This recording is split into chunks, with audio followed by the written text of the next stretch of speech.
Oi pessoal, aqui é Silvana Palmeira falando. Vamos agora fazer a apresentação do segundo vídeo do conteúdo da disciplina de fenômenos de transporte. Nosso projeto é a cada semana estar adicionando um conteúdo novo.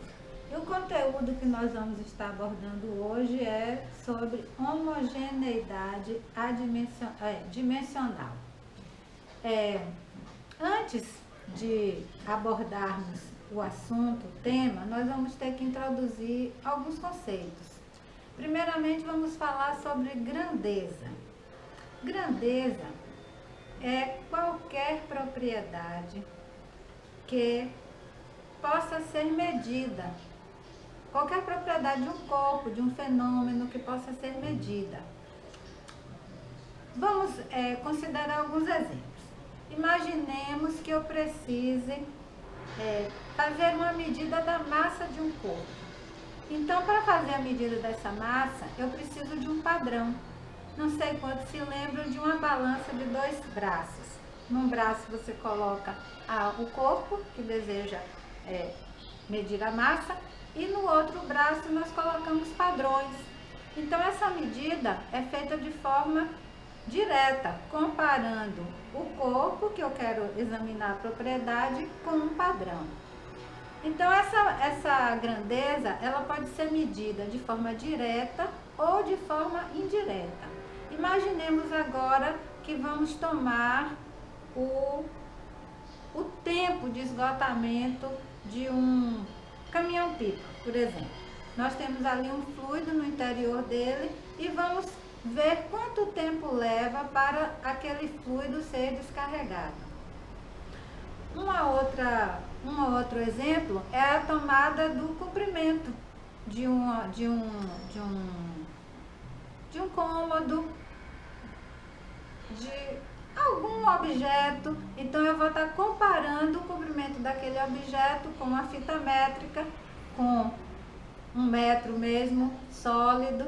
Então é assim que a gente faz a tomada de uma grandeza.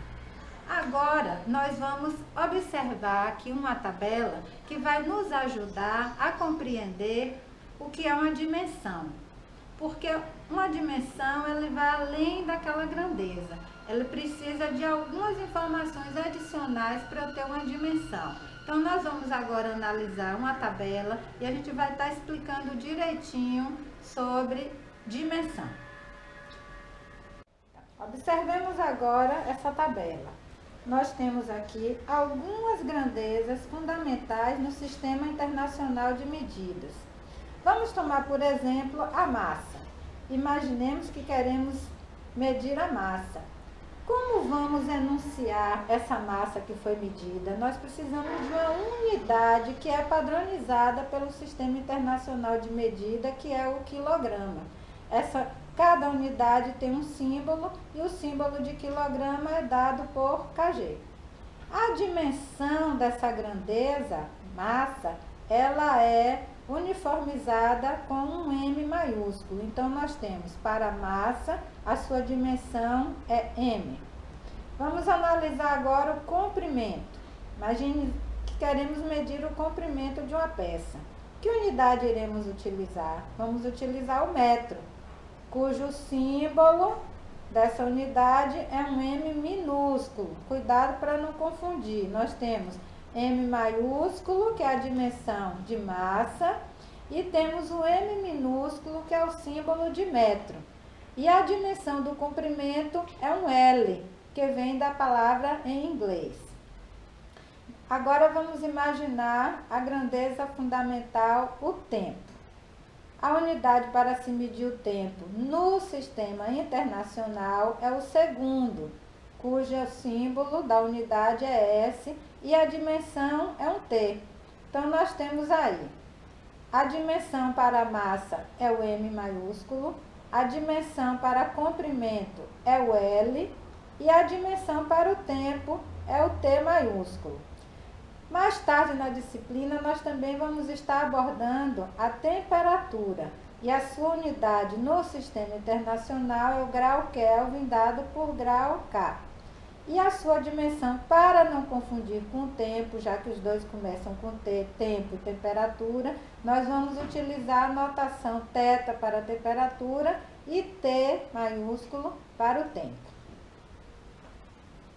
Bom, continuando a falar sobre as grandezas. Nós podemos ter medidas diretas, como vimos, utilizando algum padrão, mas nós também podemos ter grandezas que são grandezas derivadas, e a sua medida é feita de forma indireta. Normalmente se utiliza uma equação matemática, se faz o cálculo dessa medida de uma forma indireta, utilizando uma, duas grandezas primárias, ou mesmo outras grandezas derivadas. Nós agora vamos observar uma outra tabela que tem vários exemplos de grandezas derivadas. Pronto, aí agora a gente vai botar aqui para... Bom, agora nós vamos ver alguns exemplos de grandezas derivadas. Nós vamos estar analisando nessa tabela, semelhante a outra, a grandeza, a unidade, o símbolo dessa grandeza derivada e a sua dimensão, observando os mesmos parâmetros que consideramos para as grandezas simples, para as grandezas primárias. Então, vamos pensar agora nessa grandeza área, que é muito conhecida de todos. A unidade para a área é o metro quadrado. E o símbolo dessa unidade é o m de metro elevado ao quadrado. E a dimensão também é o L, como já conhecíamos, elevado ao quadrado. Com relação ao volume, o volume ele pode ser obtido a gente multiplicando uma área por uma altura. E nós teremos então o metro cúbico, cujo símbolo é o metro elevado ao cubo e a dimensão é o L elevado ao cubo. Essas são simples, dá tranquilo para a gente estar fazendo essa análise. Agora imaginemos uma outra grandeza, que é a velocidade, que ela é derivada de duas grandezas diferentes, por exemplo, o comprimento e o tempo. A velocidade é a relação entre o comprimento e o tempo. Então, nós temos a unidade da velocidade, metro dividido por segundo, como está expresso aqui no símbolo. E temos aqui a dimensão, que é o comprimento, e o tempo elevado a menos 1. Esta aqui é bom frisar que essa é uma notação científica de se informar comprimento dividido por tempo. Em vez da gente usar a barra, nós vamos, de agora em diante, estar usando sempre para a dimensão uma notação em que a gente coloque todas as dimensões em uma linha e aquilo que estiver no numerador, a gente vai estar sempre multiplicando, e aquilo que estaria no denominador, a gente vai estar colocando o expoente negativo. Então, nós teremos comprimento vezes o tempo elevado a menos 1, que é o equivalente a se dizer que o tempo está dividindo pelo tempo. O comprimento está dividindo pelo tempo. Vamos agora a mais uma grandeza, que é a força. Então, nós temos aqui a força, uma grandeza derivada. Como vocês devem lembrar, a força é o produto da massa vezes a aceleração. E aí nós vamos introduzir agora uma unidade nova, que é o nome do pesquisador Isaac Newton. Então, a unidade para força no Sistema Internacional de Medidas é o Newton, que é a relação entre a massa de um corpo e a sua aceleração quando esse corpo ele está em movimento. E aí nós vamos ter agora um símbolo que combine essas duas grandezas. Nós vamos ter a massa multiplicada pela aceleração, que a unidade de aceleração é metro dividido por segundo ao quadrado. Então, o Newton é uma combinação, a unidade do Newton é uma combinação da unidade de massa e da unidade de aceleração.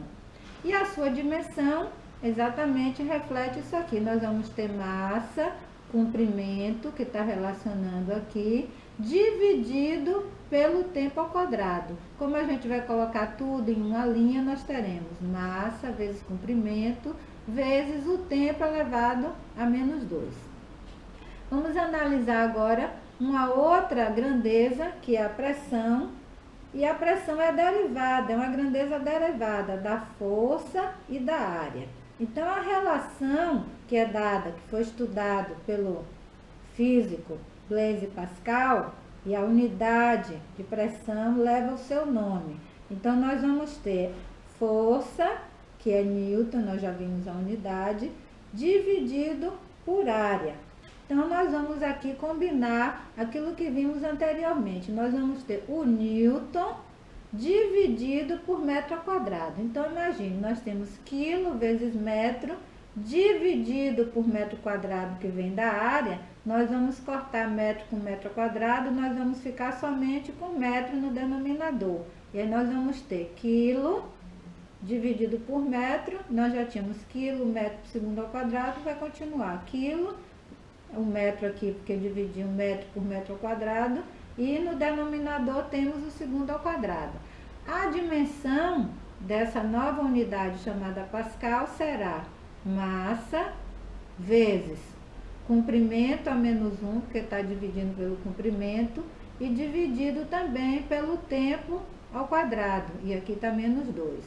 Nós teríamos uma outra forma da gente chamar essa unidade, da gente apresentar essa unidade, seria Newton, que é de força, dividido por área, que vem de metro ao quadrado. Então, eu posso ilustrar o símbolo dessa unidade chamada Pascal de duas maneiras diferentes. Eu posso apresentá-la assim, quilo dividido por metro vezes segundo ao quadrado, ou diretamente já utilizando a unidade de força, que é Newton, e a unidade de área, que é metro ao quadrado.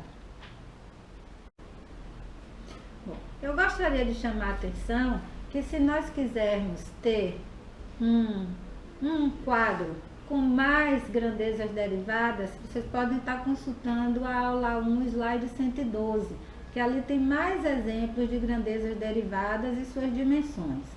Agora nós vamos falar sobre a equivalência de unidades, para fechar o tema que nos propusemos a analisar hoje, que é homogeneidade dimensional.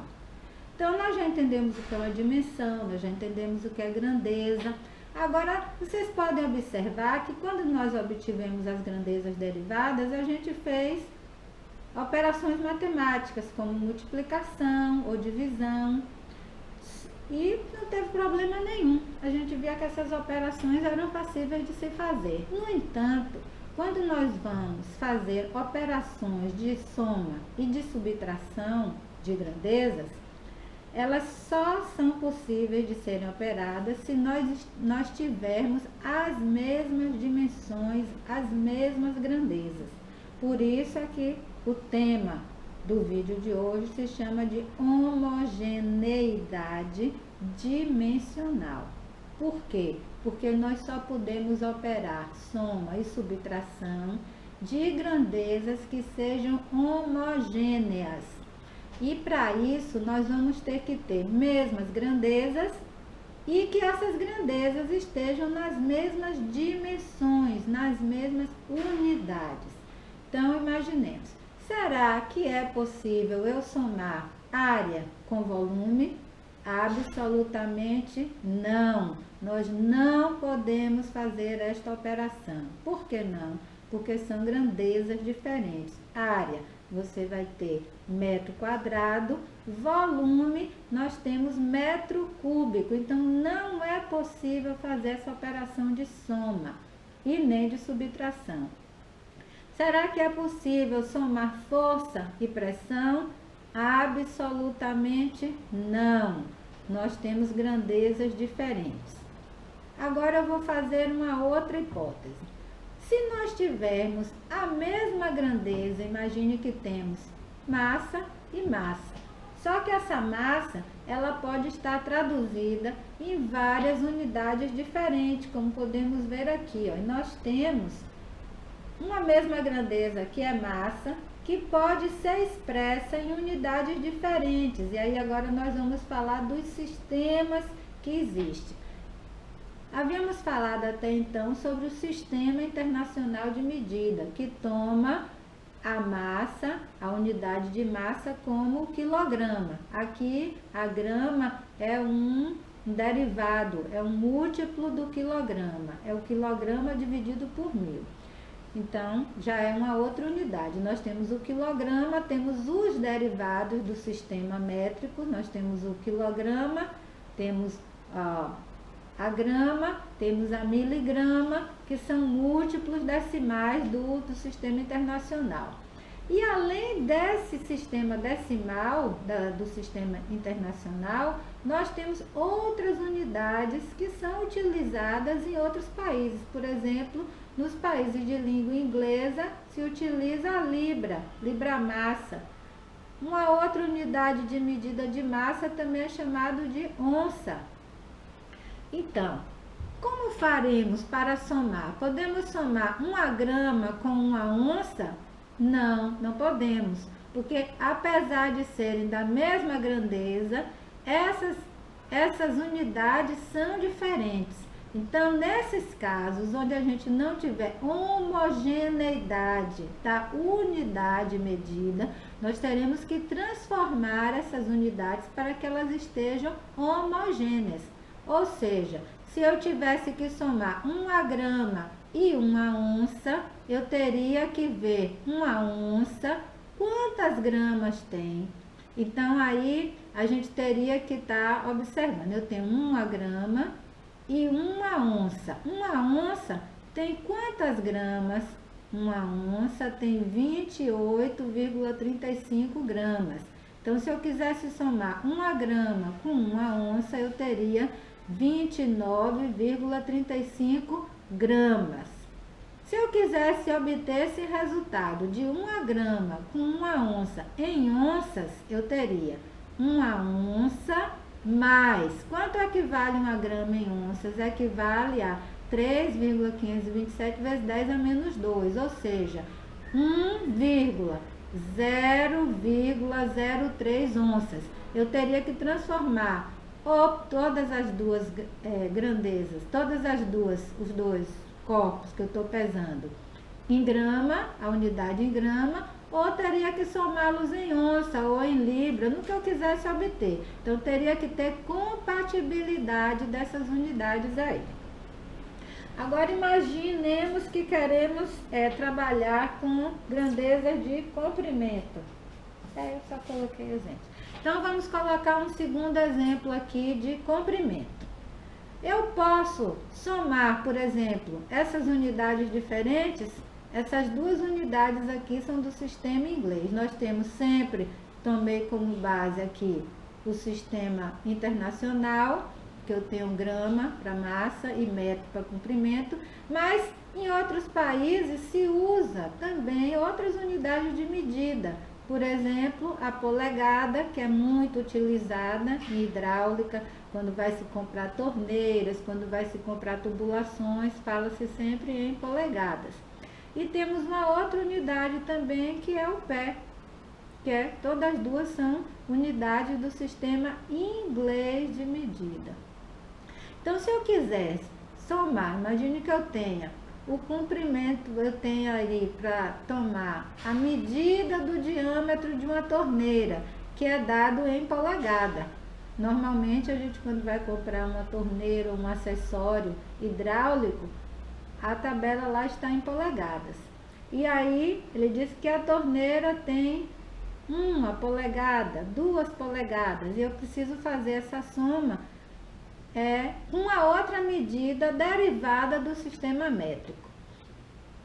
Então, aqui eu tenho como relacionar. Se eu quiser dar essa medida em polegadas, eu teria que transformar uma outra medida que eu tivesse no sistema métrico para somar as duas em polegadas. E aqui a gente vai estar sempre relacionando. Eu tenho, se eu quiser em metros, eu tenho 1 metro. E se eu quiser o equivalente desse metro em pés, quanto vale 1 metro em pés? Vale 3,28 0,8 pés. E 1 metro tem quantas polegadas? Tem 39,37 polegadas. Se eu quiser fazer a operação inversa, por exemplo, um pé tem quantas polegadas? Um pé tem 12 polegadas. E uma polegada, quantos pés tem? 8,33 vezes 10 a menos 2 pés. E uma polegada tem 2,54 vezes 10 a menos 2 metros. Ou, como aqui é 10 a menos 2, eu posso dizer que uma polegada tem 2,54 centímetros, que é um decimal do metro.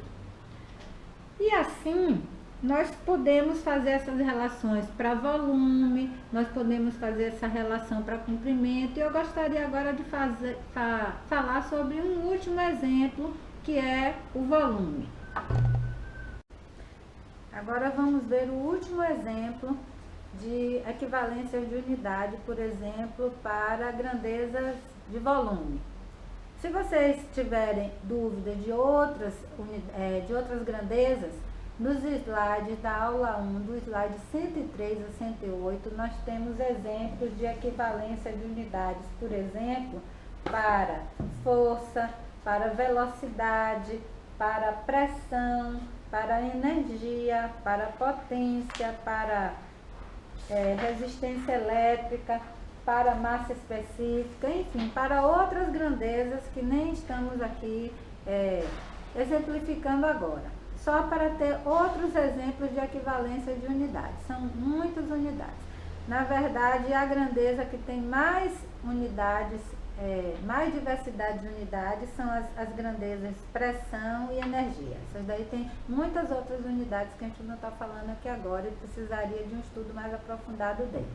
Mas vamos ver volume para a gente fechar o nosso estudo de hoje, o nosso vídeo de hoje. Então, considerando o volume, nós vimos que a unidade para volume no sistema métrico é o metro cúbico. Mas nós temos uma outra unidade que é bastante utilizada, que é uma unidade de capacidade, que é o litro.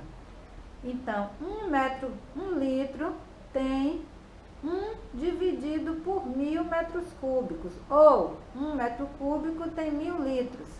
Nós utilizamos muito essas duas unidades aqui no Brasil, que é o metro cúbico e o litro. Já no sistema inglês é muito utilizada uma outra unidade chamada galão, tá? E aí nós vamos ter a relação agora do galão, tanto para metro cúbico quanto para litro. Então, um galão tem 3,785 litros, quase 4 litros, quase 3,8 litros. E esse mesmo galão tem, que aí o litro é um decimal do metro cúbico, nós vamos ter ali 3,785 vezes 10 a menos 3 metros cúbicos, tá? Então a gente finaliza por aqui e pede a vocês que dê uma curtida lá no nosso canal do YouTube, dê uma curtida também lá no canal do Devray One, que é para estimular a gente a estar fazendo cada dia melhor. Obrigada.